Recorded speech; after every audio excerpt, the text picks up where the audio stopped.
សារៈសំខាន់មួយសម្រាប់រំលឹកនៅមហាការដល់គុណគុំម្ដាយដែលបានខិតខំ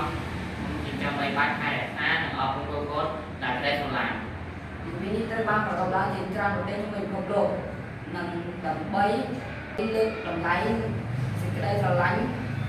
និងការលះបង់របស់ម្ដាយម្ដាយជាមនុស្សដែលផ្ដល់កំណើតថែទាំកូនតាំងពីតូចរហូតដល់ធំម្ដាយតែងតែធ្ងន់ខំធ្វើការងារលះបង់គ្រប់យ៉ាងដើម្បីឲ្យកូន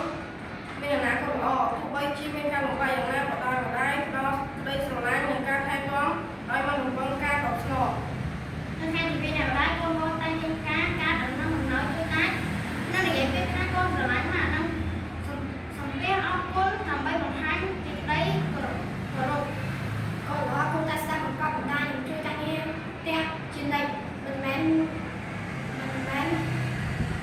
តែនៅថ្ងៃពិសេសទៅនោះទេសរុបមកទិវាគុណអ្នកម្ដាយជាថ្ងៃដែលរំលឹកឲ្យយើងចងចាំពីគុណម្ដាយដ៏ធំធេងរបស់ម្ដាយដូច្នេះយើងគ្រប់គ្នាត្រូវតែស្រឡាញ់គោរពនិងតបស្នងសេចក្តីល្អរបស់គាត់ឲ្យបានល្អបំផុតដូច្នេះយើងគោរពស្រឡាញ់អ្នកម្ដាយឲ្យណាស់ណាស់សូមអរគុណនិងសូមជម្រាបលា